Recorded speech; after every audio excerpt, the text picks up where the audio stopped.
Palaukit, aš tai kitos tavęs nesbijau. Numesti. Jūs nieko nesuprantate. Tokio Olimpo kalno paprašyti dievų patarimų.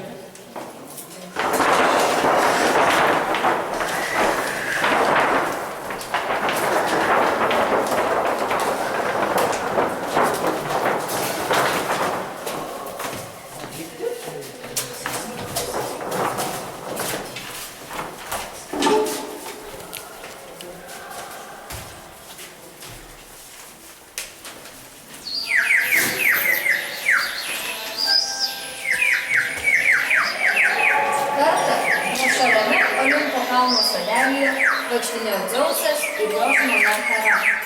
Koks nuostabus šiandien oras. Tikra tiesa, oras išties puikus. Sveiki, galingi Olimpo kalno dievai. Atėjau pas jus paprašyti, paklausti patarimą, ar galite mane suteikti. Taip, mirtingas, aš pasistengsiu įvykdyti tavo prašymą.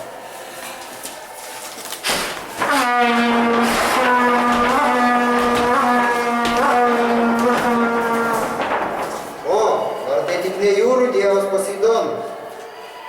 O, Dzeuse, ar tu padėsi šiam prašau, šiam mirtingajam? O, Poseidonai, sveikas atvykęs. Žinoma, mes juk galime duoti patarimą paprastam mirtingajam. Mes juk esame dievai, šio kalno būtybės, kurios yra nemirtingos ir galingos, ir neturime dalinti patarimus kaip vienai Graikijos mirtingajas Fizelytai. Tu, Dzeusai, nusitrauk į mano didžiąją rūstybę.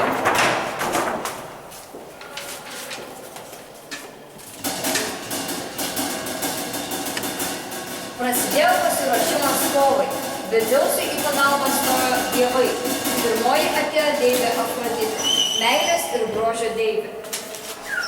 O Poseidone, mes juk galime padėti mirtingajam, juk jis nieko blogo mums nepadarė. Tuo labiau, jis aukojo mums aukas ir meldėsi mūsų garbei šventyklose. Klusniai vykdė mūsų dievų valią. Kitas dievas, atėjęs Dzeusui pagalbon, yra Apolonas, šviesos, muzikos ir menų dievas.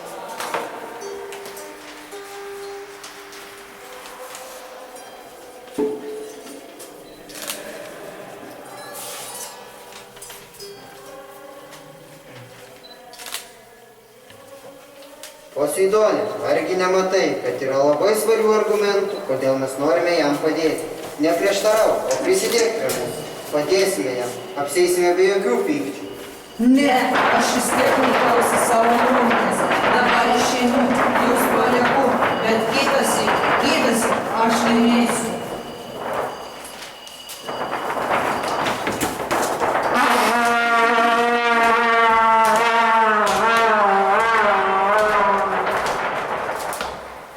Dzeusas laimėjo, o mirtingasis, gavęs patarimą, išėjo iš Olimpo kalno ir grįžo namo.